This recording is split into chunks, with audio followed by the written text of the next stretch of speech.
Hello, everyone. My name is John Bastavros, and welcome to episode 2 of my Amped 2 Let's Play.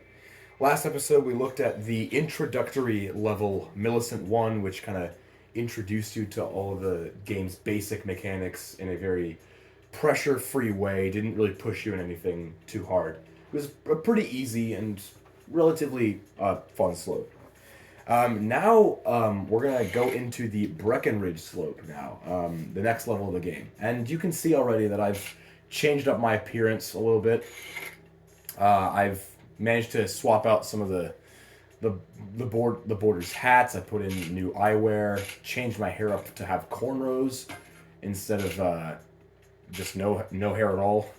I also my signature look in Amp 2 is anything with cornrows and red pants and a red board. My board is the Theory 159 board, one of my favorites personally. But anyway, there are so many different ways of customizing yourself in this game. You can look like however you want to look like. A very diverse range of character models. It must be said as well. But anyway, we're gonna get into the Breckenridge slope. You may have seen that it isn't marked as new anymore because, as we've established before, this Xbox is temperamental, and there's a chance that it will crash if it doesn't load in a song properly while the game is going. So, I tried to record this earlier and ended up screwing up. But anyway, this is Breckenridge, a mountain based in Colorado, I believe. It's a pretty fun slope, it must be said. So here's the mountain preview. There are multiple areas to this slope, by the way. Here we're looking at an inaccessible part of the area. This is going to be for the very final level of the game. You can't get into this part for what we're doing. We're going to get here at the very end. But there's a lot of different slopes, slopes that you can take. A lot of the drop points have very varied type of trick types that you can do. Overall, they're pretty well defined, each line is, and it's generally not too bad to play on. When I'm playing this game just in my spare time, Breckenridge is honestly my favorite mountain to load up. I mean, probably after one of the later levels in the game, but Breckenridge is definitely up there. So we're going to start with 4 o'clock. And there will also be a little bit less commentary in this, less in-game commentary during this game to try and have a better run through a better run down the slope, without having to commentate as much. So for the challenge checklist, these are the tricks that we need to be doing: a 10,000 point trick, a front flip with 1,000 style points, 5,000 point combo, 300 point butter. We're going to introduce butters later on in the level, how they can be used to link different tricks together, and other things like that, and a rail slide. So anyway, let's get started.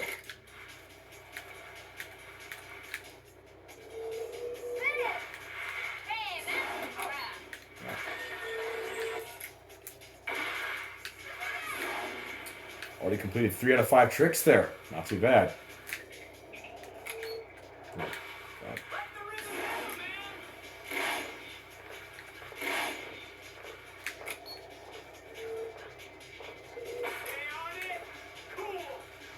Nice.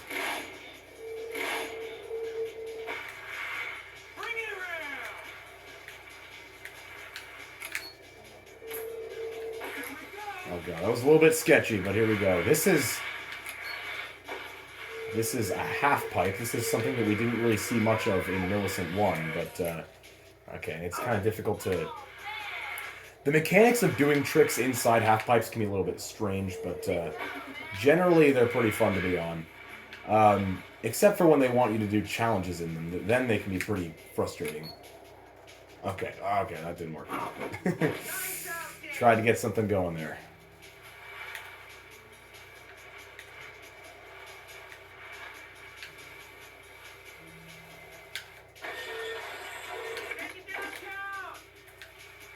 And now for the best part of the game. This is the part that gets you the most amount of points. Getting up... Okay, well, I missed it, but that's a shame.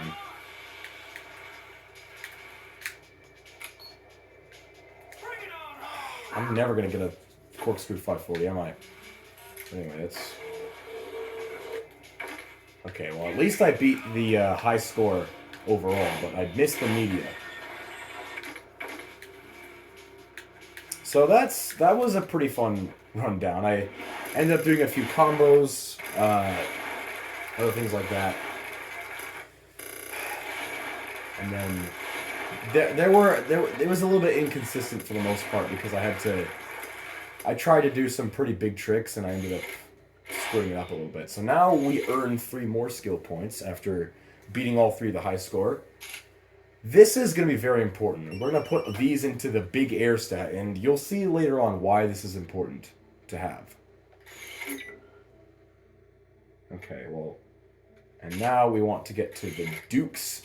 Now you see that we have unlocked the very top of the mountain. We couldn't go there originally. We're going to go to Dukes now, which is pretty much the other side of the level. Gives you everything else that you need to do. So the way that you do butters in this game, it's one of the tricks we haven't yet done. The way that you do butters in this game is you press either down and then up, right? Like you press down and up on the left thumbstick to start buttering, just like that. And now we've gotten the 5th out of 5 trick, I think.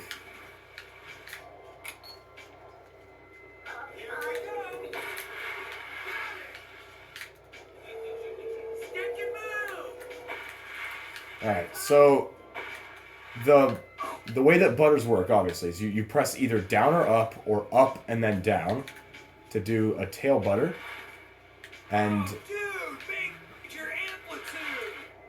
that way you can link tricks together, such as here, where now I've just done what would be a normal trick, and then if I could successfully land on that rail, it would make these 2 things a combo. So such as here. Let me see if I can pull this up.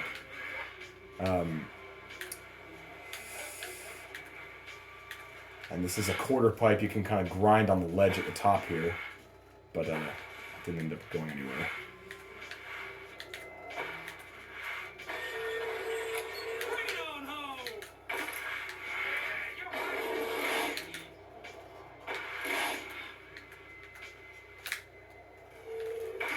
So that is how butters chain together tricks that would otherwise be individual and such. So now we've beaten the media, and this is the best part of the game. Okay, again, I missed the gondola wires. But it is the most broken way to score points, and you definitely deserve to see it at some point.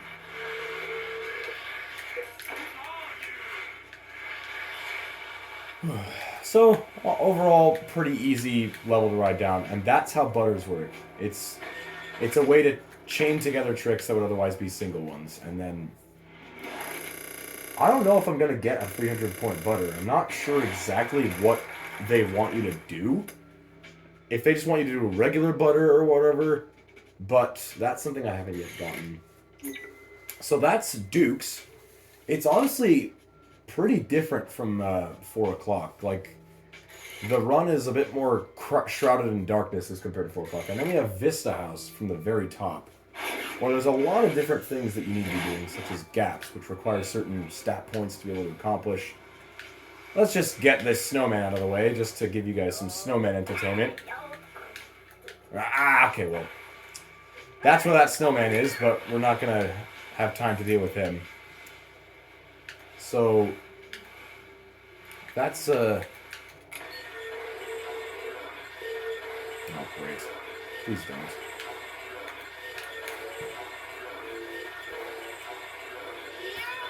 My apologies, but we're back to where we are.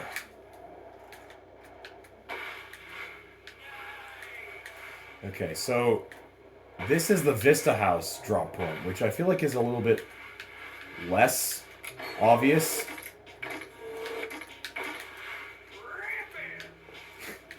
The Vista House drop point is larger, but like they definitely use this section of the level a lot less. I've definitely noticed that, at least. Alright, we're doing a shifty there. One thing I've noticed is something that I've always struggled with. I tend to have difficulty with, like, doing different grabs other than this stale fish grab. Like, I can't really do aerials with any other grab. Anyway, we went that way last time. Let's go this way now. So let's try a different grab. Oh, I jumped. Okay.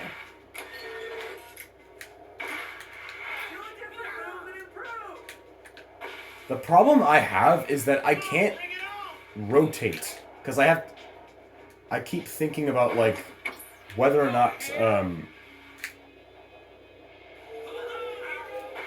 I keep having to think about whether or not I'm doing the grab properly, whereas with the stalefish grab it's just kind of easy to understand. It's pretty easy to understand usually like what I need to do with a stalefish grab. I don't know, it's just a sort of limitation for me personally that I can't really do aerial tricks with any other grab. It's just hard in general. But anyway, those are all of the drop points that we can do. Those are all the drop points in Breckenridge, and now we're gonna get into the main challenges. We couldn't quite do a 300-point butter, but that's all right. We don't have to do that. Now let's get into Sponsor 1. This kind of puts us in the middle of the mountain. I should also mention that there is a really important mechanic that is kind of overlooked. Or not overlooked, but misunderstood for the most part. So the name of the game in Amped 2 is to be creative with your tricks. You need to be able to do something different every single time. And if you can't, then you're just seen as boring.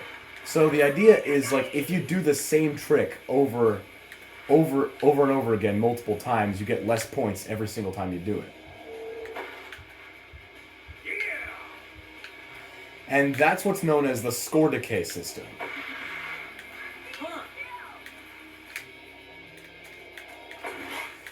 Stomped it. That's what's known as the score decay system. And the score decay system, it's like if you do the same exact trick twice, it's a... Alright, I did a butter by accident, but if you do the same exact trick twice, then you lose half of the points you would have gotten otherwise. There are ways to get around that in this game, such as doing corkscrews, which are essentially spins and flips at the same time. See, this guy likes spins. I mostly did just spins in this, but rodeos also work, as well as corkscrews. That's basically holding both a vertical and a horizontal direction on the left thumbstick at the same time to get a more stylish trick. So basically... Okay, this guy gives us free tacos for a week. This is my favorite sponsor for that reason alone. Save my money on Chipotle from Nate giving me these free tacos. So that's something that's a bit of an important part of the game is you need to figure out what you are doing multiple times. You need to be creative. Think about what you've most recently did as like input for what you're gonna do next. But there are ways to get around it. It's like the style system is affected by score decay, but it's not really known exactly how much. So, but it is it tends to be a bit of a get out of jail free card. A get out of jail free card when it comes to score decay. And if you do fail to do anything different, the media guys in the level are gonna give you some snarky line of like, do a different move and improve, that sort of thing. So that's just an important thing that's worth mentioning. Like, corkscrews and rodeos are not impacted by score decay at all. I might have actually screwed this sponsor up. I tried to get on the gondola wire and I failed to do that, but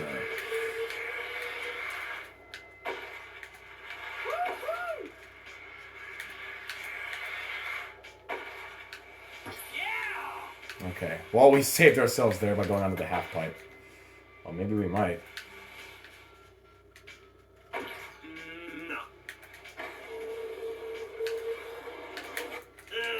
Well, we have to restart this one, but that's good because I have a different thing to mention as well. Because score decay is important, but what's also important is that there are tons of different ways to do rail slides in this game. And my favorite is to do just spinning slow spinning on rails using standard tricks, but there are different things you can do. Such as, I mean, here you can do just a standard rail slide like that. Actually, let's just go this one. You can also do a tweaked rail slide without spinning, and that's a good way to get stylish points. Let's try and see if we can do a bag lady. That didn't work out, but there's a lot of ways to do it, and my favorite is to just do a standard spin, slow spin with standard tricks, because it gives you a lot of points. And okay, well, I screwed that up, but we're still fine. Because it's just not too difficult to accomplish, as you can see. It's just the movement kind of comes naturally to me. Let's get on this rail just to be safe. Okay, we're good. And another thing that's also important to mention is, the rails tend to, you could theoretically spend an infinite amount of time on a rail, but the game will not reward you for it. And what I mean by that is, like, the amount of points you get on a rail increases exponentially the more you stay on it. But after a certain amount of time, I think it's 8 seconds. I think it's like 8 seconds on a rail, the game will stop giving you any more points. And it's like, basically, so as to tell you to just get off the rail and do something different. Okay, well, that was a complete screw up, but, yeah, this is pretty janky. Anyway. This guy likes flips, and that's not a flip.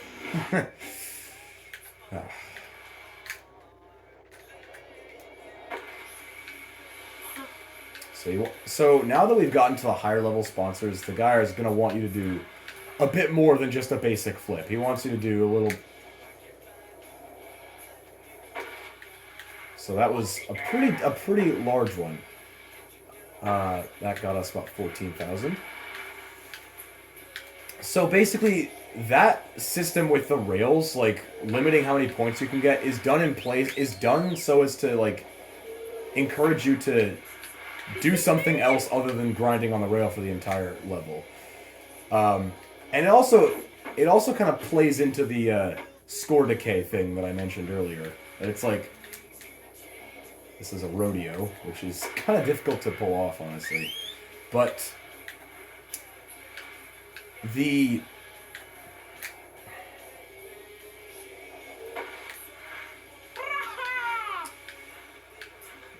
that's like, if you think you can get away with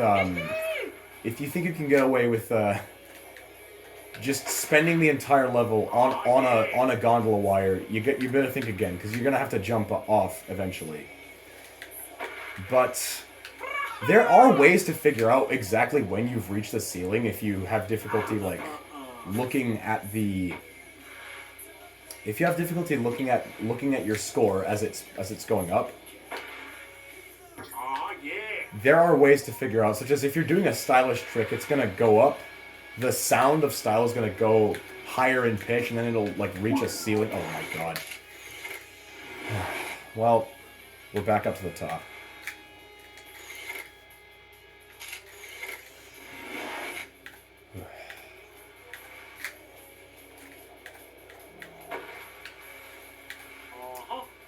So there are ways to figure out when you've had enough time on a rail, like, such as when the pitch of the style, as there's more of it, like, it doesn't go any higher, it just remains at the same level the more points you get. So it's like once it reaches its highest pitch, it's time to get off and do something else. Oof. That's really unfortunate that kind of dropped out of amped right as I reached. it, but that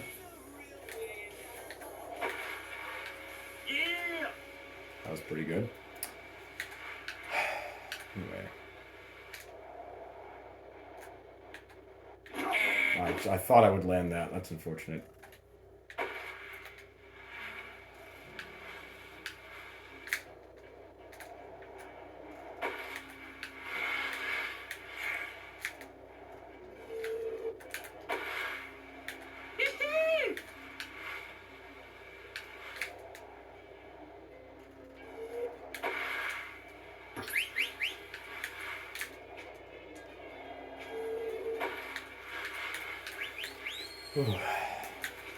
Alright, well that was a...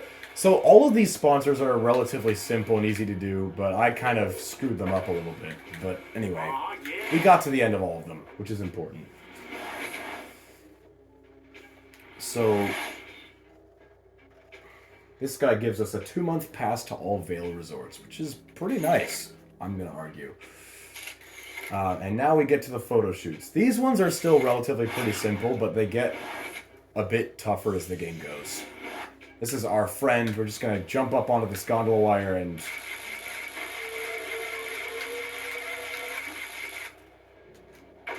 Alright, that was very easy. Just jump onto the gondola wire, do any grind, and then jump off, and you're good. So that finishes that one up, and your friend got a 6 shot with his disposable camera. Go back to the days with disposable cameras, jeez. Anyway, that looked pretty cool from the ground especially. So now we go into photo shoot 2, which is a little bit harder. This is the same guy apparently, but this is where you see how the jankiness and half-pipe mechanics go. Unless I get this one first try. Yeah, looks like I did. But that photo shoot is definitely much harder than it looks. Because the problem is, there are multiple half-pipe photo shoots in this game, and the issue is that there is like a... The rings on the left side of a half-pipe tend to be more vertical-based, and the rings on the right side tend to be a bit more distance-based. So you kind of have to change your angle when you're coming down from one side, move the other way to try and...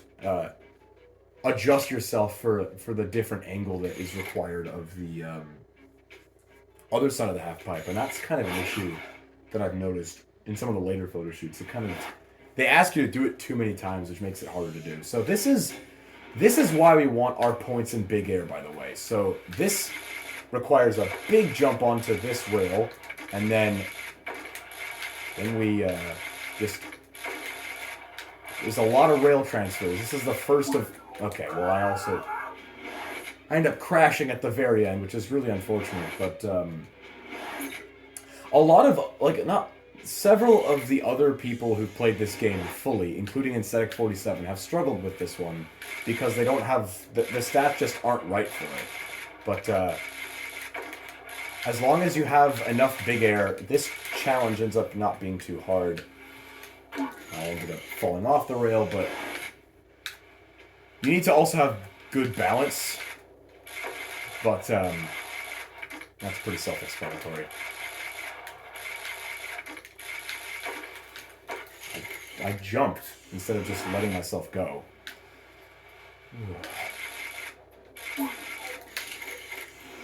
This is going to be what it's like to play in the later levels of the game. You're going to be doing a good bit of restarting, but you need to jump at the right time and do exactly what the game wants you to do. I don't know why I'm suddenly struggling with that first jump.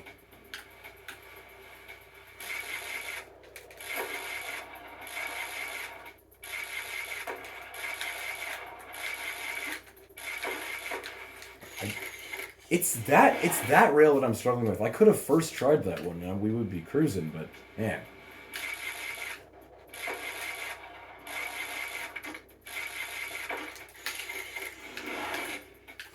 Oh boy.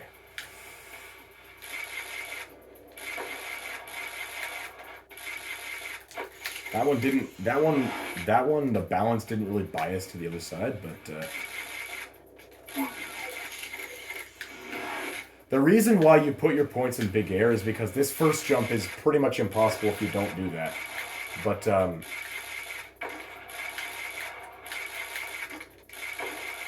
there we go. Now I think we've got it. Dang it! Oh my god, I did the same exact thing again. Alright.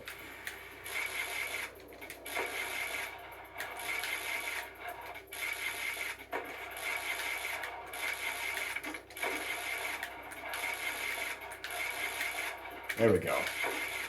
Okay, that took a little bit longer than I was hoping, and I would have liked it to have taken, but it can be a bit difficult to... this photo shoot can trip you up for a variety of reasons.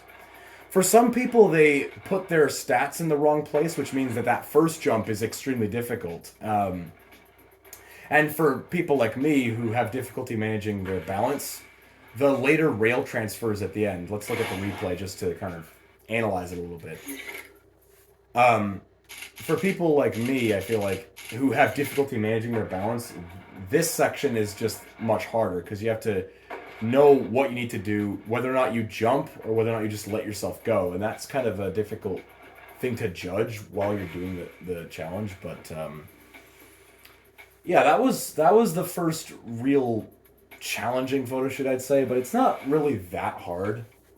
It's not terribly hard. It's not going to take you an hour of attempts if you take too long. I mean, I came close to beating it first try, but I just had difficulty managing my balance, so that was how that ended up. But anyway, that was the Breckenridge level. We can't do anything else until we get to the next level, which is Event 1. We're a lot of new stuff to introduce there.